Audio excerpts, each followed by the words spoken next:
Joe, by the way. Hi, Joe. I'm Amy. Amy, nice to meet you. Nice to meet you too. Um, Drawing board. drawing board. Okay. All right. Oh, yeah, I had it back in that you, I was on speed. Oh, again. I remember you, but I didn't know why. I know that guy. Hi, yes, of course. Nice to see you. Yeah. Okay, remind me, what were you doing 10 years ago? Oh, well, okay. I was Gary. Okay. Yes. Right. The easiest way to say it. I was Gary, you were Gary. This one, if you want to use it, you just have to kind of talk like right into it. It doesn't You have to have, talk just like that, yeah. yeah, it doesn't have a very big range. And then I heard you wanted to use mostly just this one. Should I just use this for me and then I can go around and Sure, if that's I mean, how you that want may to be do the it. easiest way to do it. Or if someone like if you stay here and people are handing us around, you can turn this one on to use it. If you just don't What I'm happen going to to have do it. is I'm going to just control the mic and I'm going to walk around. Sounds great. Yeah. Sounds good to me. All right. Thank you. Are you Gary? I am. It's interesting where we are now. So, we had this really, compelling and, accurate narrative that we're providing cheaper electricity by buying more generation, right? Doing it the right way. Yeah. Now, as we all grapple with the fact that we need to reduce greenhouse gas emissions, we need to focus on those who have not benefited in the same way from the programs grappling with the cost of emissions because the reality is if we're going to design programs that reach disadvantaged communities, people power required to do that is significantly higher. So it's really it's a good it's a good proposition. It challenges our convenient belief, for everybody who just likes having to pay for plus. Right, oh, sure. But Yeah, and yet our so our power bills are not out of, in fact, they're lower, right? And the combination of us being a regulated utility market and getting the power, right? thank you very much. Yes, I still think back to that committee work and the broader global concepts of like Marxist socialism. It is in many ways, it's always about economics. And it's also it's again, we talked today about not repairing buildings. That's a false reason made because you position your real estate asset in your own mind. The insurance companies can keep you alive over time. And FEMA is going to change the rules as they adjust to this. You're someday going to lose it. And the buyer's going to say, I can't pay you that. Go out there, I need a fix obligation.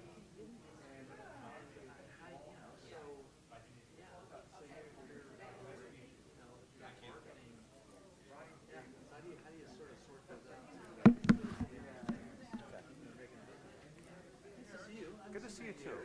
So, I've been hiding from down south. I just stick my head in the sand down south. I finally met your partner in MK. Oh, Sky? Sky. Yeah. For an evening going away party for friends at the Bunker Farm down in Dummerston. So anyway, it was nice to finally meet him. Yeah. Sky's he's a smart guy. Hey everyone. As folks are starting to come in here, I think we're gonna go ahead and get started. Folks who are coming in, feel free to come towards the front of the room. I won't bite. Welcome everyone. My name's Gary Holloway. I've been asked to facilitate this discussion on supporting downtowns. In my profession, I'm the downtown program manager for the state of Vermont. So I work with downtowns across Vermont, helping them in normal days, but also in crises too, right? We get called to all kinds of duties. So in my day job, that's what I'm doing, is to help support downtowns, and obviously a lot of attention has been put towards Montpelier. I'm also a resident of Montpelier. I live in the Town Hill neighborhood. My home and my family are okay. We were spared by the flooding. But we know that a lot of folks in this room in our community were significantly impacted by the flooding. And we're here today kind of building off the conversation that many of us were at a couple weeks ago to talk about what we're scared about, what were, actionable items that we can move forward. So a lot was expressed a couple weeks ago just to kind of lay everything on the table. Today we're trying to take it a step further, and we're trying to move towards some things that we may be able to do together as a community. So we're going to really try to think about positive, forward-thinking ideas that have action behind them. And we're not going to, although we can still be frustrated, and that's okay to express that, we're not going to spend too much time on what could have happened, but what we can now do moving forward. So all the ideas that are going to be expressed here today are going to be recorded. We have a scribe over here that's taking all the ideas, so we don't want you to think that we're doing our best to capture everything in all of the sessions. And what we're trying to get to after our 50 minutes, however much time we have here together, is to really identify those 2 or 3 things. We have a list of ideas, and they're all important, but we really want to get to 2 or 3 things, both short-term that we can feel like we can have some achievement towards, as well as some long-term things that we can work together. Now, who's going to do these things? All of us, or maybe some of us. But what we're not going to do is hand the list over to the city and say, here's the laundry list of things that the city's going to do for us, or that the state should do, or that the federal government should do for us. We're all partners in this, and we all are going to have to stand behind the things that we come up with in the room, and that's what we're going to try to get to. On the 7th of September, we're going to take these kind of top ideas from all the different rooms, and there may be some ideas that don't make it to the top, but as we kind of look through all the ideas from all 9 sessions, we might see a theme that emerges in every single room that we say, you know what, this needs to be a priority, and we pull it into that. And then on September 7th, we're going to talk more about that and figure out what the action plan is and who's going to line up behind it and who's, how are we going to get this done. Let me see if there's any other. And the other thing I'm just going to kind of set this tone for, and then I'm going to start to hear from all of you, is, we think about supporting downtowns. There's lots of ways we can support the downtown, right? We know that the businesses have been impacted. We know that the residences have been impacted. Property owners, our public spaces, the events that we like coming to in downtown haven't been happening, or they've been happening somewhere else. They've been happening up at the College Green, which is fortunate that we have that. We need to think about reimagining, as Sarah said at the end, that things are going to look different, and we have to adapt to that change. I really appreciate how she framed that. As we reopen downtown, it's not like we're going to flick a switch and it's all going to be back open again. We're going to see businesses that are going to open up in a couple weeks or a month. We're going to see a few more businesses open up a month later. Some businesses will never return. So there's going to be a lot of different changes and things, and we're going to have to kind of think about that as we reopen the downtown, as we promote the downtown to others to come and visit again. So I want to spend about 10 minutes just thinking about what are all the things that we're doing already collectively as a community to support the downtown. And that can be anything. And I'm not going to give anyone really more than a minute. I'm going to hold the mic. And so this is an opportunity for you to kind of share quickly some ideas, 1 or 2, and then I'm going to move on to the next person so that everyone in the room feels like they have a chance to speak. And we're going to spend about 10 minutes just talking about what's already existing and supporting so we can kind of get that documented, and then we'll move into the ideas that we can discuss together and then prioritize in the last 20 minutes. But before I jump into that, I want to recognize that we have some resource members in the room here who are either those who were directly involved, like Montpelier Live. We have some representatives here, and I'll have them introduce themselves, who were involved directly with the response and recovery during this flood. Or we may have others in the room who were around during Tropical Storm Irene and were helping other communities during this time. And then we have some other experts in the room that have kind of a broad range of experience dealing with fires or dealing with floods or dealing with other types of disasters in downtowns. It can be just they're here to listen. They're here to provide a little perspective for the community to listen to. So we really appreciate their taking their time to be here. And then we have our scribe over here. So I'm going to start with Alice If you wouldn't mind just introducing yourself quickly. Hi, I'm Alice, and I work with Gary at the state of Vermont, and I'm your scribe. Great. I'm Peter Wuck. I'm a resident of Montpelier. Helped with Montpelier Live flood relief efforts, and I run Efficiency Vermont, so I'm here in that hat too. Help is an understatement there. Thanks, Peter. Hi, I'm Bob Stevens. I'm an engineer with Stevens & Associates down in Brattleboro and a developer. So I own a bunch of buildings. I've done a lot of design work, a lot of flood restoration design after Irene. Nice to have you. Kate. I'm Katie Trouts, and I'm the director of Montpelier Alive. And many of you know I've been working on this since day one.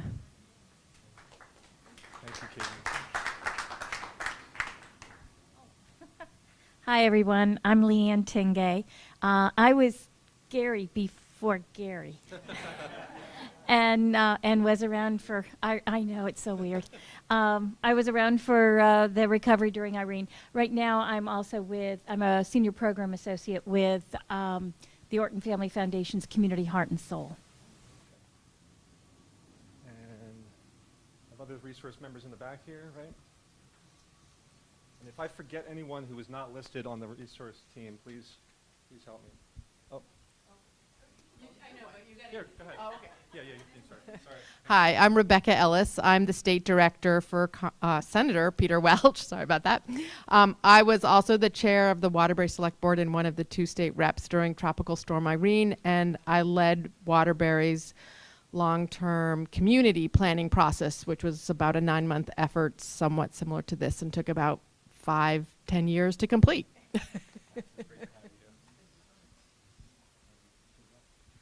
I'm MK Monley. I was president of Revitalizing Waterbury during Tropical Storm Irene. Rebecca was a rock star.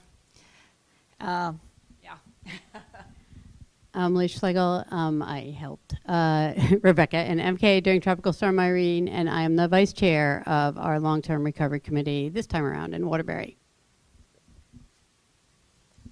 Did I miss any resource team members that are here? I know you all are resources, but did I miss anyone who was called out as a resource member? Okay. It's great to have you all here. Alice, you're going to help me keep track of time if we get too long, right? All right. I'm going to go around the room. Now we're going to spend, like I said, 10 minutes talking about what we already, what are the things that we're already doing to support downtown. And be brief, be concise, but if you're going to introduce yourself, if you're affiliated with a business, if you're affiliated with an organization, you can share that. Or if you're just a resident, maybe just share us what neighborhood you live in, and we'll just do it like that. So I'm going to open it up to the floor, and I'm going to do my best to run around crazy with the mic. Anyone like to start? It's a heavy mic, too. I'm getting a workout. Hi there. I just wanted to take a minute to introduce myself. I'm Kelly Murphy, the Assistant City Manager, just here to listen. And I also wanted to notice Jack McCullough in the back there, the mayor, just to... Yeah. Thank you. Anyone else?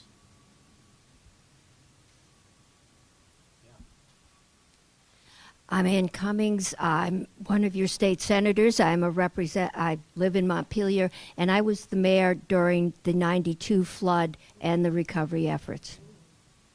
So really a lot of experience here in the room. So let's get some ideas out there. Like what are we doing to support downtown right now? To support the recovery efforts. Let's try and get those ideas out there so we're not missing anything as we start to come up with our own ideas. I just want to say thank you to Montpelier Alive for developing the hub and organizing all the volunteers in the hours after the flood. That was a huge help for Bethany Church, where I'm the minister, and that's been terrific, so the organization. My name is Joe Castellano. I live over on Sabin Street, and just in order to try and support any sort of business, which primarily Shaw's at this point downtown, I shop there as often as I can, and then my wife and I supported the Rome sale that they had, and we also support the businesses up on the green during the farmers market, so we really appreciate that. Great. Yeah, there's a merchants market happening at the College Green. Go there Saturday morning when you go to the farmers market. It's going to be up there for a little while. I'm Michael Sherman. I'm a resident up in near the college. I just wanted, my wife and I used to make fun of the fact that we listened to Garrison Keillor's And one of his sponsors were Ralph's Pretty Good Grocery. You may remember that. The logo was, if you can't find it at Ralph's, you can probably do without it. And that's basically saying, try to shop in the downtown. Do everything, try to find it first here, and then if you can't find it, think about whether you need it. But then, I know we have lots of temptations around us, but that's important. Buy what you're gonna buy. Try to buy it here. Hi, my name is Ann Ferguson. I live on North Franklin Street, and I want to echo what Michael just said, especially relative to Front Porch Forum and how it is such a great vehicle to let us know what is opened, and so that we can go and support it.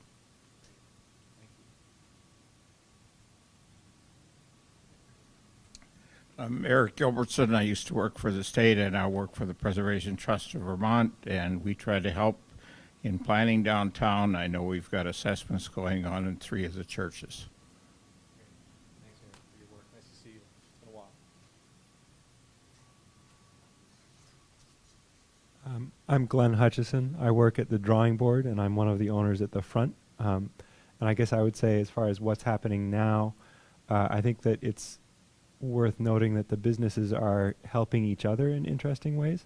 The drawing board, for example, this is to be figured out, but we're planning to hire Annabelle, who is on staff at Capital Copy, and open something like a Capital Copy function under the drawing board name. We need more space to do that, and we're trying to work with folks who own Abishans to work out where that space might be, among other possibilities. And then, for example, at the front, maybe less of a business in a way, but we are still officially a business, and we're working with other arts organizations around to at least coordinate our show openings, because we're still having shows, so just trying to kind of advertise. So come out on September 1st for an art opening. But yeah, I think that kind of collaboration between businesses and the kind of openness is already happening, and it is helpful. It feels like it isn't perhaps the cutthroat model, and I think that's helpful in this situation to kind of be a little more open. Yes, most of you may know this, and I don't know all the details, but I will mention that I understand there are conversations going on between 5 churches that have been providing community lunch in their own churches and working on seeing if there's a space that they can collaborate on and share together, perhaps with the food pantry, but I don't know about that yet. And is that idea came up when Julian had mentioned that, or someone had mentioned at the last meeting, right? Like a shared kitchen amongst the churches, shared food pantry, and yeah. Yes, yeah. That's what I'm trying to say. Great, yeah. Thank you for sharing that. Yeah. Yeah, please help me point to. Hi, I'm Sharon White Estes, and I'm the owner of Althea's Attic Boutique downtown. And in the vein of collaboration, what a group of us neighbors have been doing is doing pop-ups together in bigger spaces, which might be charging a fee to rent. So just to give you for instance, last Thursday we went to Bar Hill, and there were 4 of us, and we split the $12.50, and we had it was marketed by Bar Hill. We also independently marketed, and we're continuing to look for events and event opportunities like that, because we're ready to just get out there and do what we do best, and support our neighbors in doing the same, and giving everybody some variety in their shopping opportunities.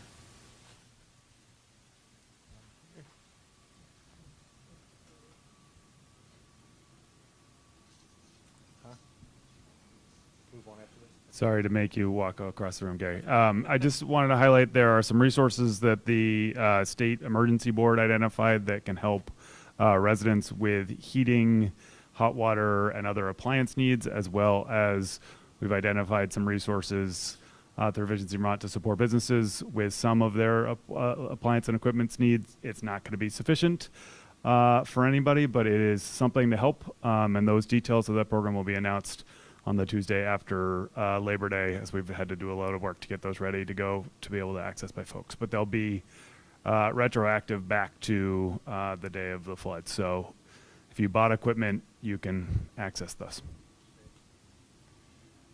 So we're gonna transition now. Is there anything else that we need to get on the table, like that we forgot to mention, things that's already happening to support downtown? All right. The Montpelier Strong Fund, what 1.8 million or 1.6 million? Pretty amazing. Thank you all for in the room here that were help raise that money. Quickly want to speak to a few of the other things that Montpelier Alive is helping with, because these are the things that are happening now. The Montpelier Strong Fund advocacy for the businesses and giving them space and opportunity to speak about their experiences, and developing partnerships as we go along, which I think will play a really important role as we enter this rebuild phase. And also assembling resources for the downtown and for the businesses. These are all things I'm working on every day and are a big part of that initial, the initial picture. Last one, okay, Ann? Last one. Peter jogged my memory. The Emergency Board also approved $20 million for business grants. So that's out there too. Yeah, that's through the Agency of Commerce. BGAP is the acronym. Up to $20,000 grants available. So hopefully folks can get access to that. All right, we're gonna transition now into, see our time here. Now we're going to look at some actionable ideas, forward-thinking, positive, actionable ideas that our community can get behind. Once again, this isn't a list we're handing someone else. This is things that we may need to participate in or work together with existing organizations or the city with, or present to the city to consider, right? So these can be big ideas, but let's think of both short-term and long-term ideas. So we can get a wide array of things. So we're going to spend some time now talking about that. Quick sort of a FEMA term, I think, looking at ways to harden existing buildings, washable surfaces, using metal 2x4s instead of wood, because you could just wash them off. In Minnesota, some people actually fill the basements with clean water to match the flooding. And that avoids the mud and avoids pressures on the foundation. So that's... Okay, that's great. Good idea. Yeah, Joe. Yeah, hi. I'd like to address this to some of the people who were related or were Waterbury during the Irene. Yeah.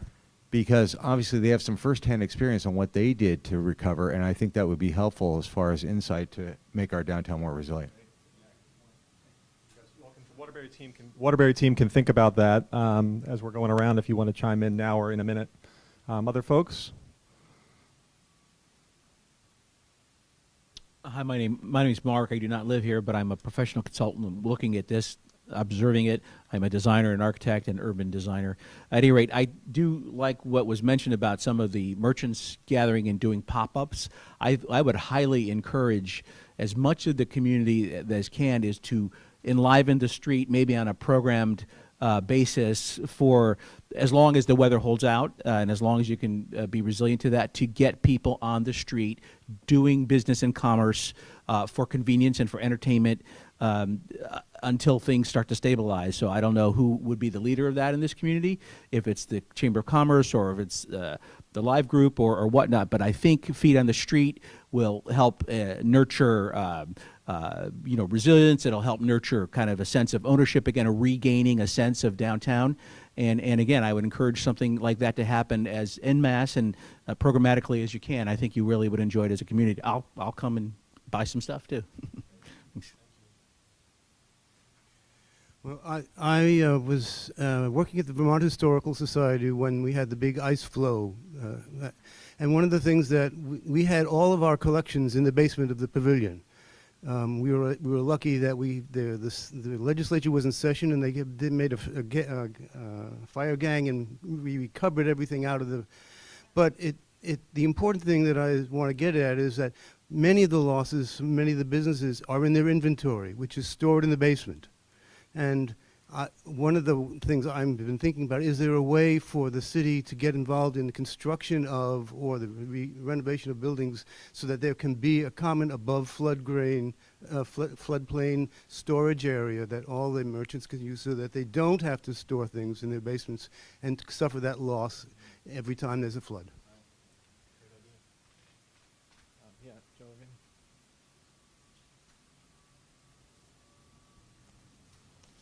One of the things that I was talking to Glenn about a little bit earlier, it's sort of a hodgepodge as far as landlords being able to help out, whether they forgive rent or whether they're able to contribute in some way to some of the losses of some of the business owners.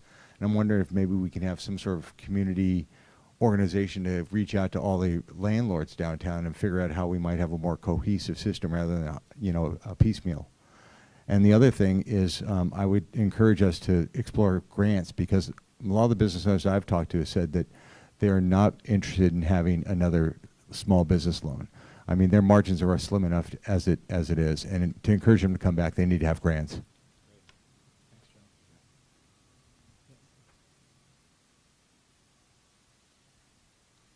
There's always this small thing called money, and this doesn't recognize that.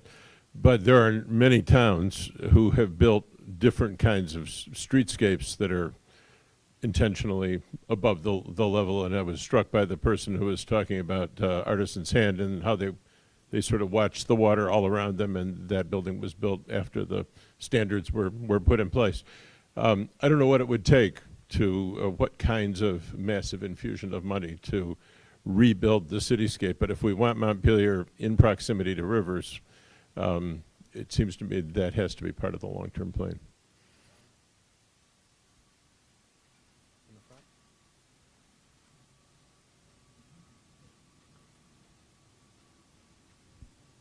Gary, I wanted to just share a thought about understanding the long-term implications of whether buildings get hardened that meet the floodplain and what the long-term implications are if you don't do that with respect to future operational costs for insurance, for changes in the floodplain ordinance. There's a lot of things that may sort of whittle away at people's assets, their properties, if you're not able to bring it up to speed.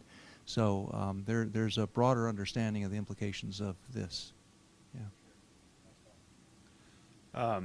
I think one of the things that I've been thinking about a lot in sort of the immediate aftermath, there was a clear set of inequities that existed amongst those who were recovering. Some were way ahead, some had massive GoFundMe campaigns, some were piecemealing it as they go and needed a lot of help. I'd love to maybe, Katie, this is something we could think about, it is understanding what the universe of need is still out there in terms of helping those who are further behind try to catch up so that we can have that full, vibrant downtown and not just those who have been able to recover quickly. That's a good short-term one to identify. Well, we'll see if the community, you all decide, not me, but that is an example of a short-term. Okay, so here's another short-term one that's absolutely free, and that is that it's like a ghost town downtown. And the more people that are downtown, the more vibrant it is. And when I'm downtown and I run into people that are from away, I'm like, oh, let me talk to you about this, and let me show you that. And, so I think many of us can do that, and it won't be any cost, or just get downtown and be downtown and greet people. High impact, low cost is really a good thing to look at, right? That's a free one. Free is good.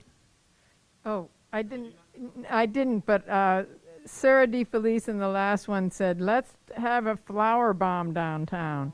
And I read shortly thereafter that Barry did a lot of that immediately. And I've been looking at my planters on my deck that don't have flowers yet and wondering if as soon as they bloom I should take them downtown, and that too would be free. Name is Mark Seltzer. Building upon what the two folks next to me said, I think the short-term plans, thinking through how we can make the downtown appear appealing to tourists who are coming to town, those who are going to hit up the couple shops we have open, is thinking through whether we can have maybe a mural in a lot of the empty storefronts that haven't yet been able to rebuild, those who've started to put drywall up and whatnot might not want to do that, but those that are sort of look like ghost towns, maybe a mural, a community mural, maybe photographs of what the flood looked like and what we're doing to rebuild, painting a picture and telling a story.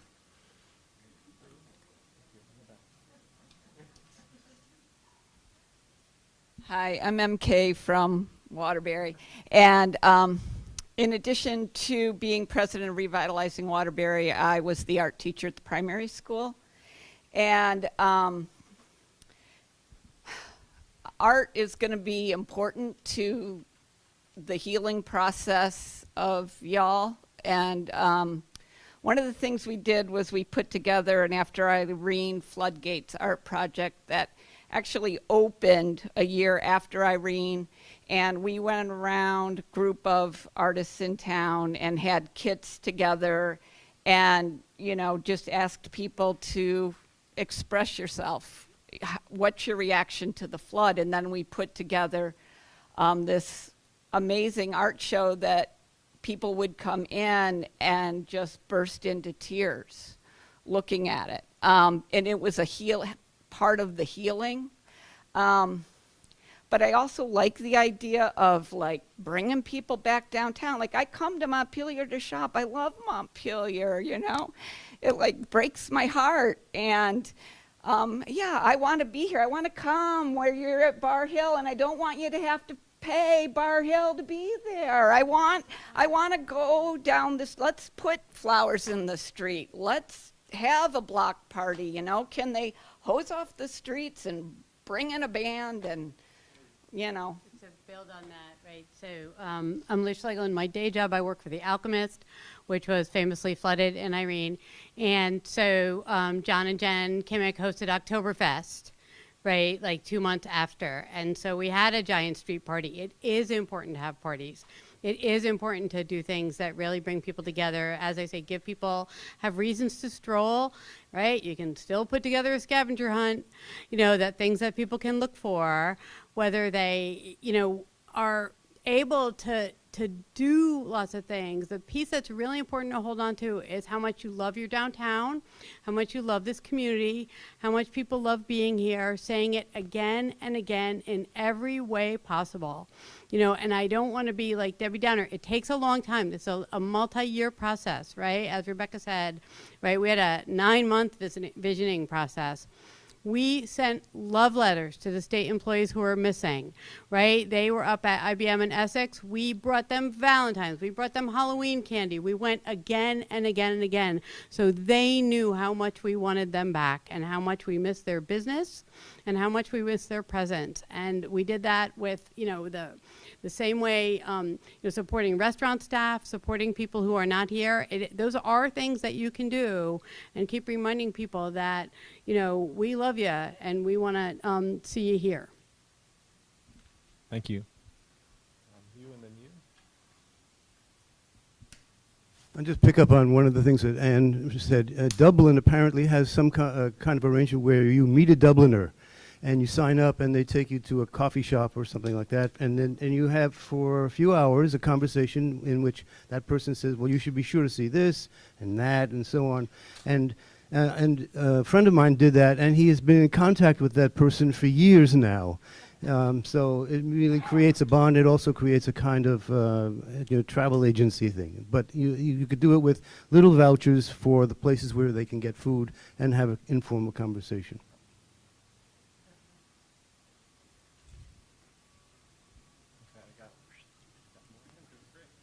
So I have two things. The first is that Bethany Church, while our building has a lot of issues with it right now, our green space in front of the church is wide open and the lawn is mowed, and it would be a great place once people at the farmers market, or, I mean, this Sunday's the last farmers market, is that? Oh, okay. Oh, okay. Because, you know, if you want to come down and use the lawn, it's right there, and it's downtown, and it gets people into the downtown again. The second thing is that I've been in conversation with Joan Javier Duval, who's the minister at the Unitarian Church, and she and I are talking about something called a vigil of lamentation, where the whole community could come together and have a time of grief, of processing the grief that's going on. And we're kind of feeling people out to see if that's something that you would be interested in. So.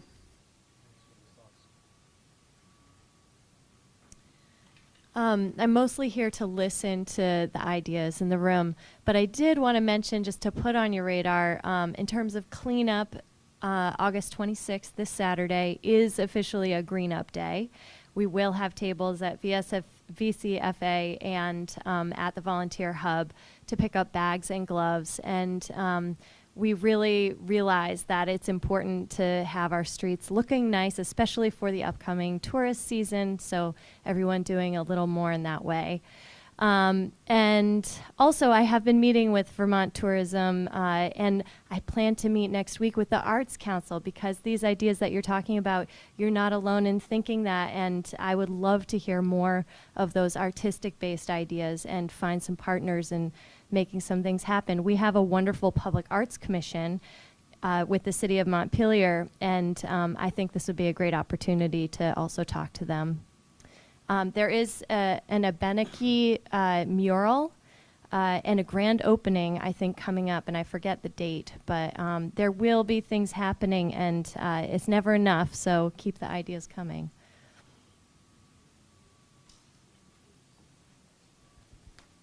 It's a quick, dumb idea, but Montpelier used to celebrate bud season. And what about tours of downtown? I bet people are really curious about what happened and what people are doing. Tours. Just, no, not bus tours, walking tours of downtown, peek in the doors, see what condition the buildings are in. Merchants could put out tables, do stuff like that. I think the Montpelier Live has done an amazing job, and the merchants downtown have been so innovative. I think that's to get people back. Oh, yeah, thanks. Hi, Sabrina Fadile.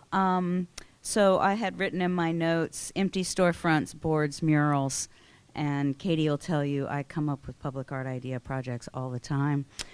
And so I'm stewing on a public art flood project already, and on September 30th, there's going to be a Bent Nails Bistro fundraiser in the street of Langdon Street with bands all day long and a celebration. So music's coming back.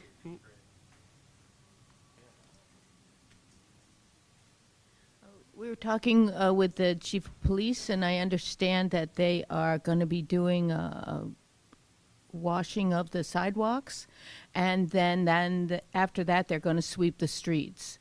So they're working on trying to clean it up and make it look really sharp. Cleansing. Two things. One is short-term and one long-term. I noticed on speaking of Langdon Street, I noticed on Langdon Street the flood marker on the bridge. Someone had stickered something on there. I think definitely having an official marker put up, as well as photos of what this flood looked like to sort of tell the story and bring tourists back into town will be helpful. And I think that having dedicated storefront alone to be able to have photos of the event and what the future will be, with it can be an art project or whatever else. More of the long term, I know we had someone from Efficiency Vermont, and one of the things I saw on our agenda here was purchasing heat. I was wondering if we've thought about, and if it's possible to maybe do a community heat plant for all of the downtown businesses, if that's a viable option, something we can think through, and if that would be efficiency. I was in Waterbury a couple weeks ago, and they were just, Prohibition Pig was just reopening for the first few hours, and on the side of their wall they had a, just to play off of what you were saying, there was a canoe, and it said July, whatever date it was, 10th, flood, canoe parking here. And so it was kind of a play, and they had pictures of where the floodwater was, and then you could turn around and see what you were just talking about, where the Irene was and the historic flood was. And so anyway, just wanted to share that.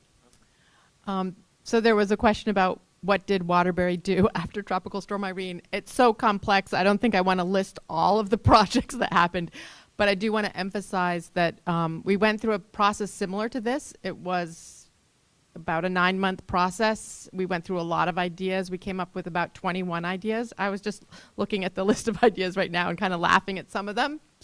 We did about half of them, but I think it was more important to go through the process. We did many more things that are not on that list as well, but for each project, they were sort of bigger ideas, like hire or a downtown business promoter, manager, somebody like Katie, which we didn't have at the time. And then that person was able to then generate a whole bunch of ideas and do a whole bunch of things. In terms of hardening structures, probably the best example is the state office complex. That wasn't the town that did that, that was the state, but that was a 4-year project. There's some really great ideas there, probably not possible for every little organization. We also had an idea to do a pilot project with FEMA using hazard mitigation funds to elevate 10 homes. We ended up only doing 1 because it was, at the time, very bureaucratic, but maybe this time around it's less so. But anyway, I guess I just want to emphasize that it's just the more important thing is to go through the process and come up with your ideas and then have a champion for those ideas and go forward with them, because whatever you do will be great. I can't remember the number, but someone just last week, and I don't remember if it was Karen Nevin, but she had said like we've implemented like 20 of those 23 or whatever the number was. It was like pretty remarkable, but it's helpful to have those goals set, right, to try to work towards, and it's taken 5 to 10 years to get through that list. This is more of a question for Roberta. Now, did you guys contact the Army Corps of Engineers to help with flood resiliency downtown? So one of our projects was to look at river management and doing a study of the river, and we got some grant money to do that. I think it was FEMA money, and we actually hired a Malone McBroom, which happens to be in Waterbury. We did not end up with Army Corps of Engineers, but that doesn't mean that you can't ask them for funds. They've done projects in Montpelier, so they might be well suited to do a project going forward.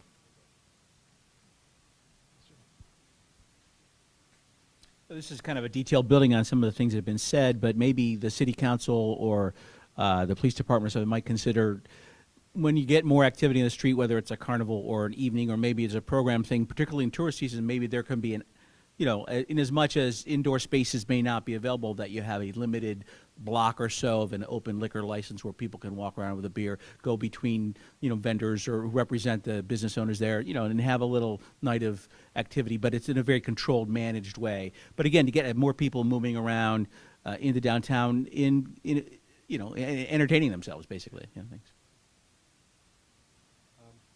How much time we got? 10. Okay, I'm going to work my way. The scribe has an idea. Okay, hold on a second, Alice. Many towns have maps with walking tours, and there was one from Montpelier, and actually there were two short brochure-type books in 1976, I think, about historic homes, historic buildings in Montpelier. So I think, and I've noticed that the activities, what you can do in Montpelier, those maps that are around the city, they've been just disappearing out of the, so that would be good if we could get another walk around of Montpelier map for self-guided tours. I remember Harris, who I used to be on the Complete Streets Committee with, and Harris came up with this this map of like interesting things around Montpelier. And maybe some of you participated in that walk, but it's really interesting. Like how many hearts are on top of the Methodist Church, right? Those kind of interesting things that are all around, you don't see them. So anyway, great idea. Where else? And I'll make my way to you next, Alice.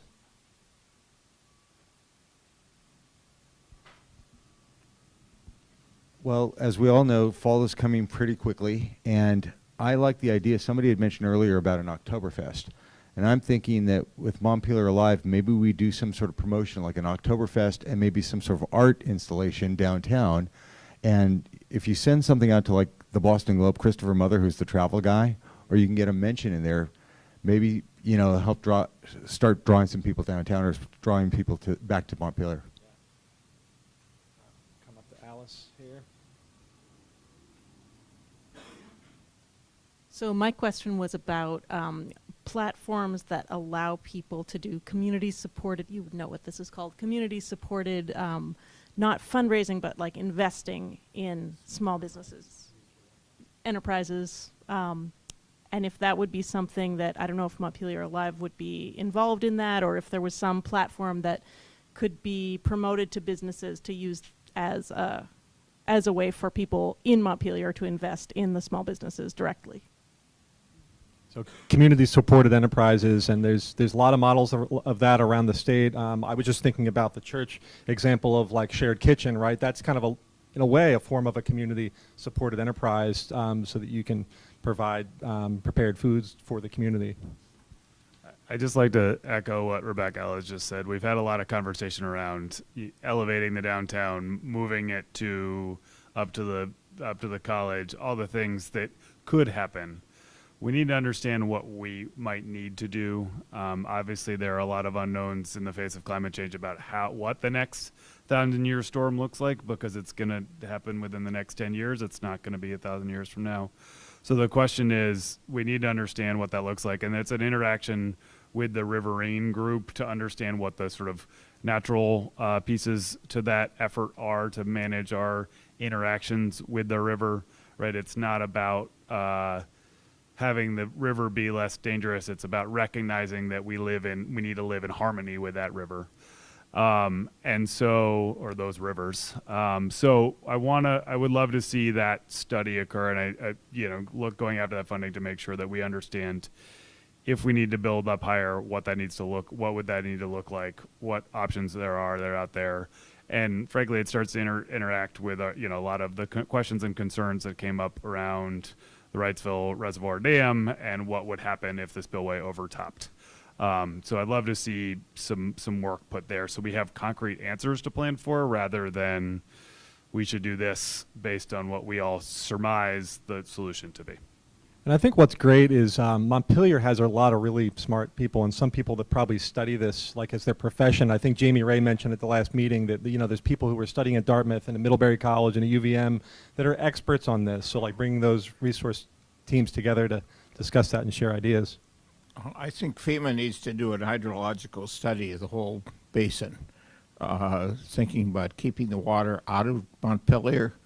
And Beavers gave me an idea of a whole series of very small dams at the headwaters to just slow the water down.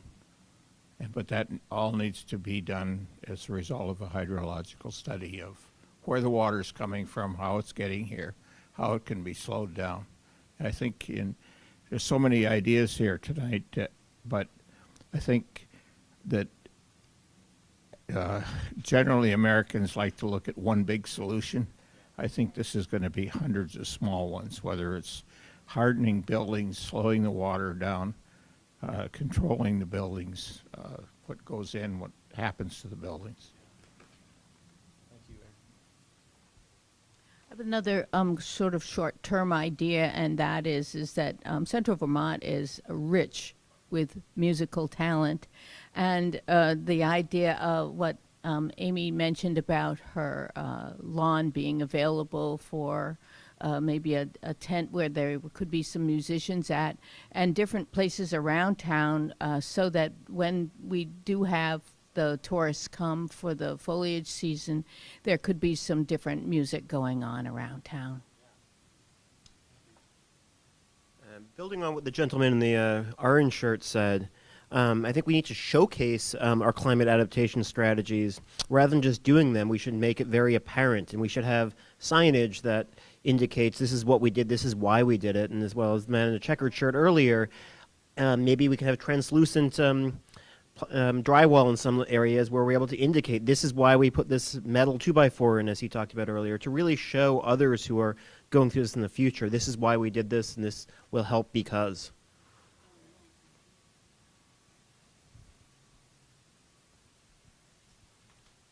I'm mostly here to listen too, but one of the things, since the topic is how to support downtown, one of the ways that I think of to support downtown is to have a commitment to have our downtown, because I don't think it's realistic to say, well, we're going to take all the buildings and all the stores and all the jobs downtown and move them up on top of Hubbard Park or move them up on top of East State Street. And I think having a commitment to doing the physical work to have the buildings that are downtown, which are part of what gives Montpelier the heart, and what makes Montpelier attractive to people is to have those buildings be able to continue to exist and thrive. All right, we're going to take, what, we got 5 minutes, Alice? 3 minutes? All right, let's keep it going here. There's a lot of hands, but let's get them all out there. Hi everyone. My name is Vince Morocco. My wife and I operated the Hippie Chickpea restaurant on Elm Street for almost 5 years. I just want to preface this by saying I haven't been to the last few meetings. It's the first one I've been able to attend for a while, so if what I'm saying has already been said, I apologize.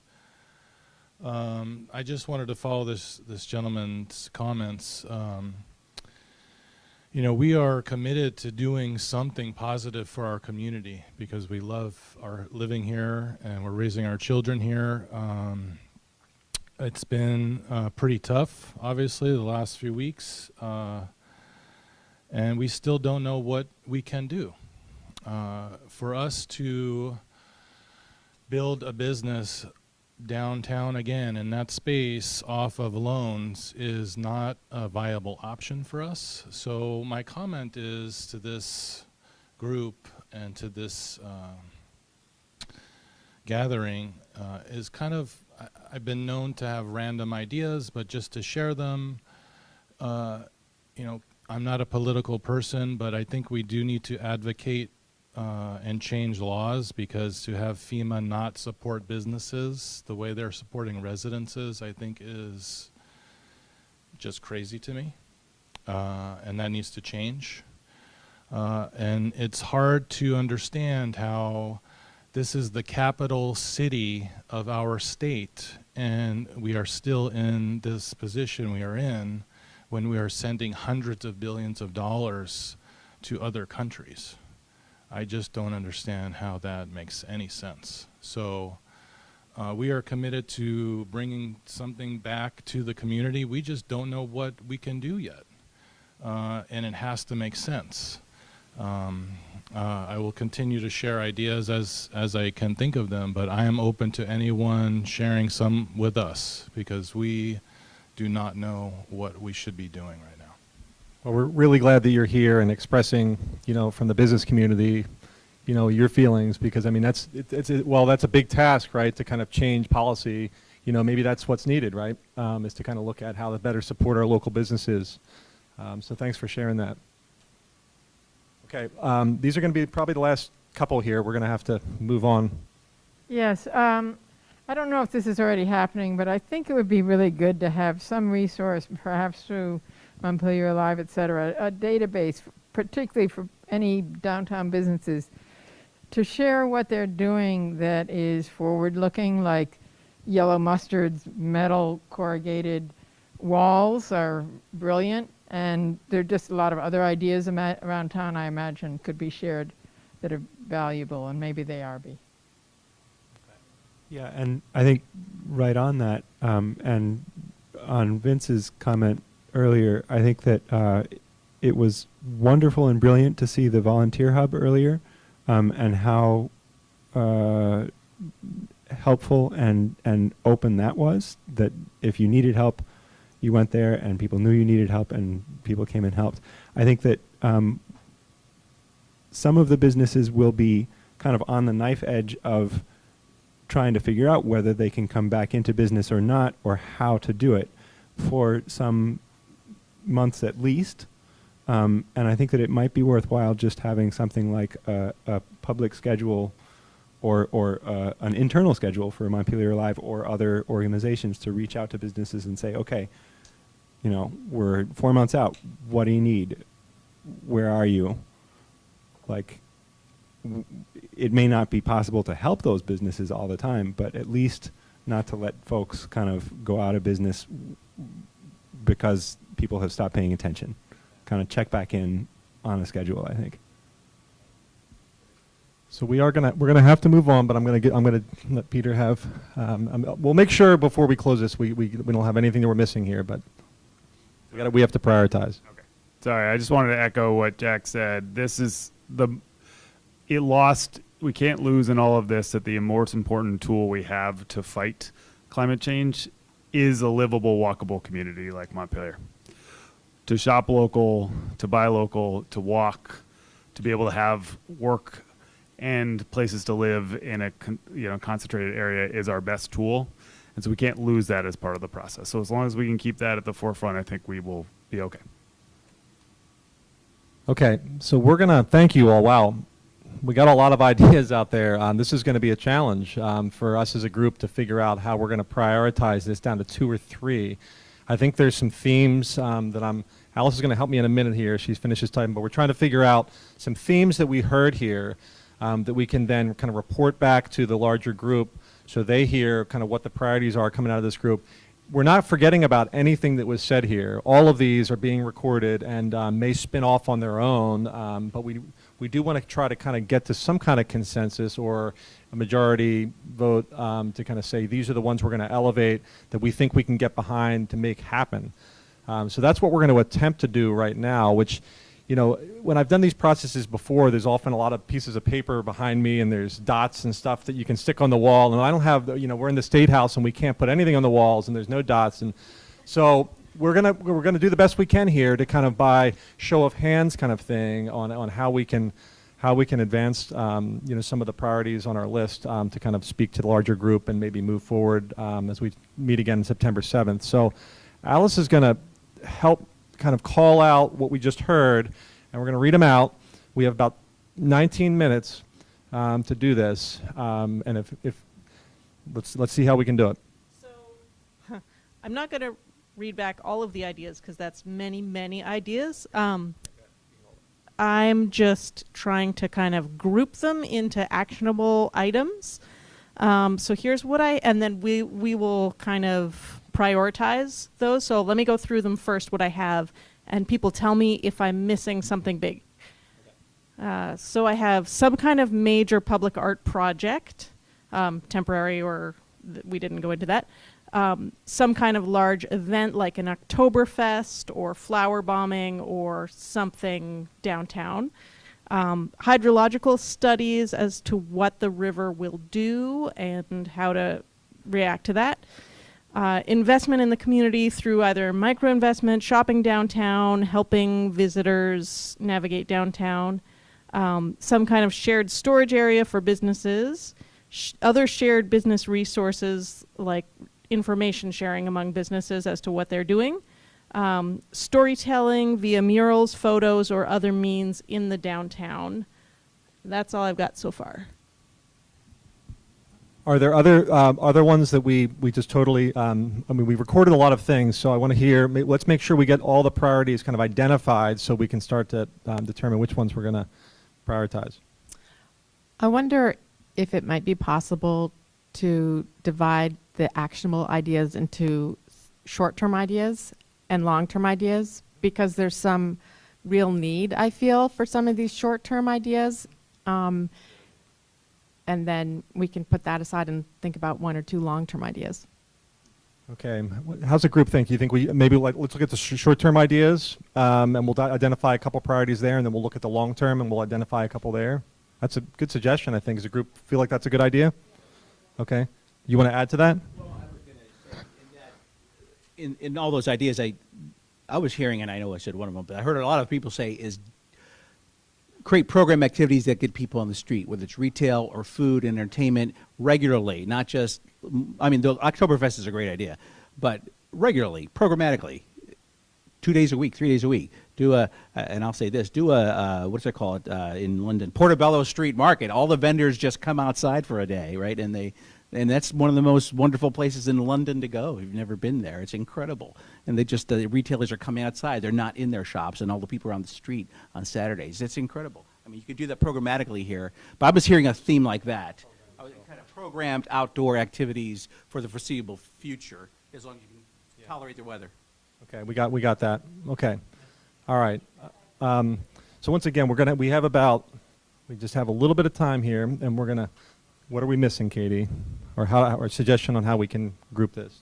Yeah, one thing that I thought I heard that didn't get noticed is more funding to support the downtown businesses. Am I correct? And also, yes, and that may be long term, but also I need to hire 3 of me is one note that I'm taking. So, hey, Katie, can I just build off that for just 1 second? So, how do we turn funding into an actionable item that we can all get behind? Like, is that like a group that's studying like what kind of funding is out there, or like fund marked? We need a lot more money, but what's the action step out of that? Yeah.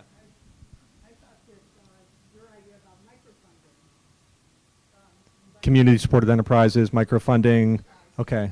And there's models of that we can look at. So maybe a group to look at some funding models to help support, quite frankly, everyone needs money, right? The property owners need money, the businesses need money, the city needs money. I mean, across the boards, right? So kind of looking at maybe some specific strategies within that. So we have 12 minutes to get to the priorities, so real quick. I just wanted to add to that funding and resourcing, because I think what Katie just said is a really good point. So staffing to support all the action items that can't just be volunteer driven. And there's a discussion on leadership, in one of the other rooms, and I have a feeling they're getting to a little bit of that capacity question on like, how's the city getting the capacity, or how are these organizations getting the capacity to kind of do the work that they're doing.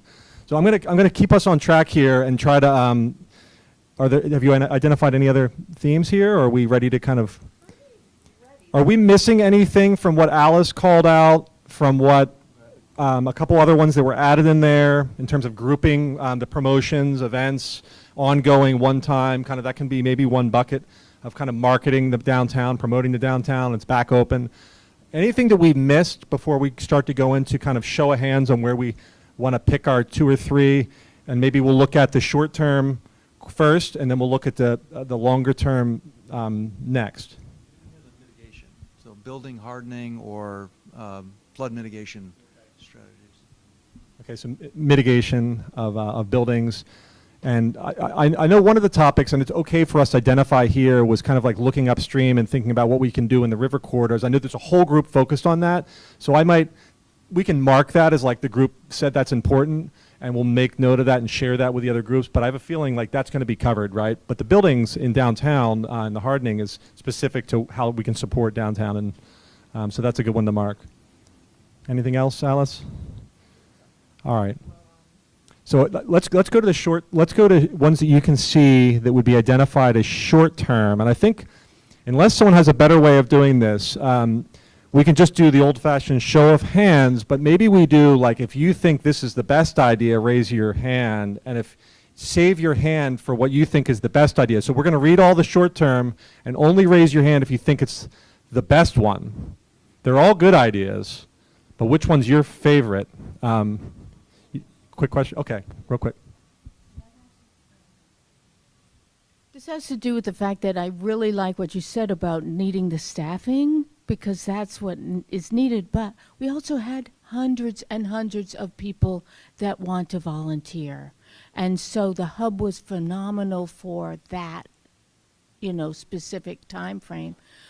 But that volunteer energy is still out there. And so there's got to be a system in place to tap that to help. I would volunteer for Montpelier Alive. Who wouldn't, So harnessing the volunteer spirit that we have in Montpelier while recognizing that we also have a capacity that needs to be adjusted. So some could be filled with, staffing, while others can be filled with volunteers as well. So kind of looking at that whole picture of how to fill that capacity to get the work done. Okay. Things is short term. All right, I'm going to let Alice read off so we're going to read them through, and then we're going to go through once again and kind of raise our hands for the ones that we think are the favorite, best ones to move forward. You're going to count. I'm going to count. Well, let's read them through. Oh, read them through. Just okay. so people can get a picture again before we make them vote. Okay, so here's what I've got under the short term, and some of these could be longer term as well, but I've got them here for now. Look at funding models to help support businesses, staffing to support organizations like Montpelier Alive in the city to do this work, a major art project, a large-scale event, program smaller scale but regular program activities that get people on the street, like the Merchants Market at VCFA, shared business information sharing resources so businesses know what each other is doing, murals, photos, or other storytelling within the downtown, probably in the storefronts. Investment in the community through shopping downtown, helping visitors, micro investments, and harnessing the volunteer spirit. Okay, so I might offer a suggestion to make this a little easier. If we can combine Oktoberfest with the program activities and the storytelling, like make that all just programming, events programming, because they're very similar, and the group can decide later which ones are the priorities and realistic and whatnot. And one thing I'm just going to say is let's as we're voting, let's think about what's going to have the biggest impact and what's feasible, right? So there's high impact and low cost free is really good. High impact and high cost is also good. Low impact, high cost is, let's get rid of those, right? Like that kind of thinking. High cost, low impact, we don't want those. We want the high impact, lower cost, and maybe some high impact and higher cost, a mix of those. So just think about the impact and think about the feasibility. All right, we have 9 minutes. I think we can do this. So we're going to give short term, just a few minutes. We're going to read through them, and we're going to do a show of hands, and we're going to make sure, once again, these are all being recorded, and doesn't mean we can't move forward with all these. We're just sharing the bigger ideas with the larger group to kind of talk about more on the 7th. Look at funding models to help support businesses. All right, show of hands that's your top priority. Okay. More staffing to support organizations like Montpelier Alive and the city. Okay. 6, 7, 8 maybe. Okay. A major art project. 2, 3. Events. Programming events. Okay, 1, 2, 3, 4, 5, 6, 7, 8, 9, 10, 11. About 11? Shared information sharing resources for business.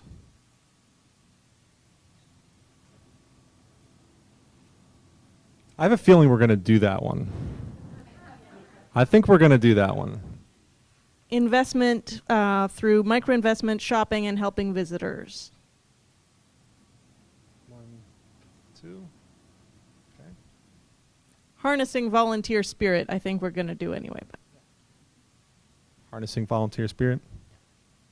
Okay, and then these are the longer term ones. Should we, let's keep on the short term for just a second, because if we're going to make those, let's maybe have 2 of those and 2 of the longer term that we're going to focus on. So were we missing something? You had your hand back.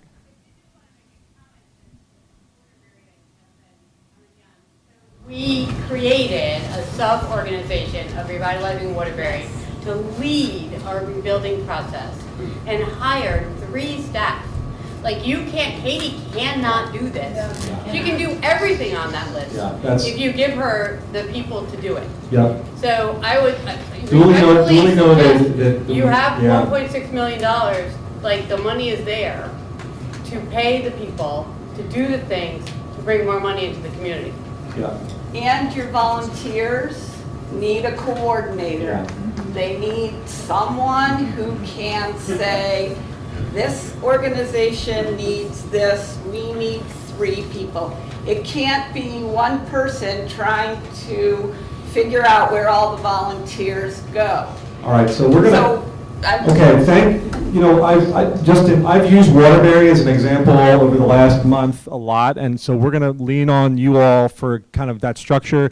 So what we're noting, and tell us if we're wrong for the short term, is looking at that organizational structure, the volunteer network, trying to figure out how to get the support where it's needed, and we can identify where that's needed later.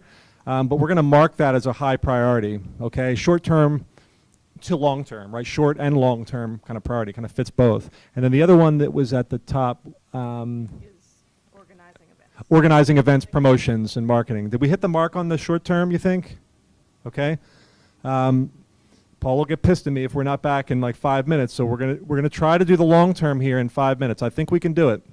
Okay, so the long-term ones were studies as to what the river will do, shared storage areas for businesses, more funding to support the downtown businesses via grants, and building hardening and mitigation within the downtown.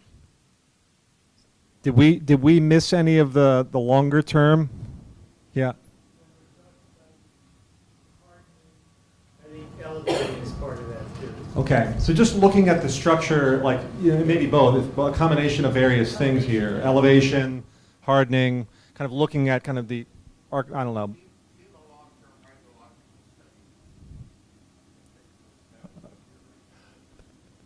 Yep.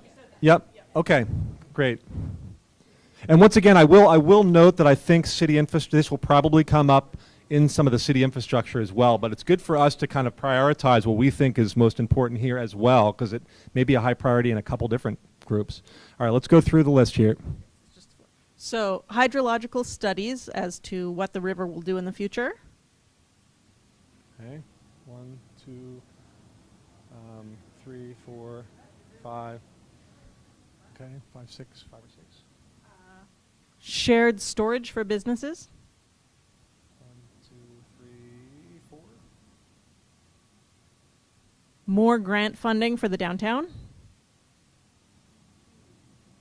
And I'm going to add that it's more grant funding, but it's also like this is an action.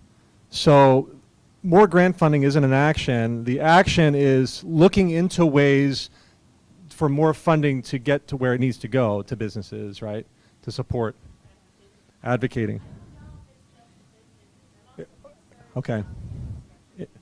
So not just businesses. So more funding to support downtown, and just call it downtown, whether it's residents, businesses, property owners, all of it, right? So looking into ways and models that are existing in other places, right? Okay. And building hardening and mitigation, including possibly elevation within the downtown. 1, 2, 3, 4, 5, 6, 7, 8, 9, 10. There's probably 11. Okay. Any others? No. It might be useful to note that there is an entire funding and financing discussion. There is a, yeah. That is, I imagine, going to take that nebulous concept and put some action items around it. Yeah. Yep, thanks. Yeah, he makes a good point. There is a whole discussion just on financing right now. So, so I think, yeah. The riverine conversation and the built environment conversation to be the same, because we're all part of the same functioning system. Yeah. You can't separate those two things out. It's true. We're all part of one watershed. It's not just Montpelier, right? It's upstream. It's here. It's the whole watershed. So, let me ask that one again. How many folks feel like it's important for us to consider both the hardening of our buildings and raising buildings, as well as kind of like mitigating the waters coming into Montpelier and like what we can do around that? Who feels like that is an important thing for us to? Okay, so that sounds like that's a priority. We may have to. This group may spin off more specific focus from that to downtown, while another group may make some sense to look more upstream and look at some of the more natural features while we look at the built environment. So anyway, we can decide that later. I think we're down to the last 2 minutes here. So is there anything that we missed on the list? So the last two, so those two would be then the hardening and the advocating for more grant funding would be the two long-term. Did you all hear that? So let's go ahead, Alice. Let's read our short and long term, and I want to make sure the group feels good about this as we present it out. Okay, so our short-term priorities are looking at organizational structure and possibly to add staffing to support organizations like Montpelier Alive, and organizing events and promotions in the downtown. Longer-term priorities are building, hardening, elevation, and mitigation in the downtown, and finding and advocating for more grant funding for the downtown. Does that hit the mark? Okay, everyone feels good about that? All right, good. We did it. So I'm trying to think if there's anything else. So next steps in this are we're going to report this back to the group. We're all going to head back to the chamber. But really, this is just the beginning. We really encourage everyone in this room to come back on the 7th. and bring other folks that maybe are knowledgeable or interested in participating in this conversation as it starts to grow legs. Because this really is, once again, going to be a community effort, and it's not going to be something we're just going to hand to somebody to do. Like, it's going to take all of us. So thank you all for coming out today. And there's folks who are watching this on the recording, and they're also providing comments through Padlet. So folks who aren't able to attend this are actually providing their comments, and we're going to take that into consideration as well. So thank you so much. Most importantly, you landed the plane on time.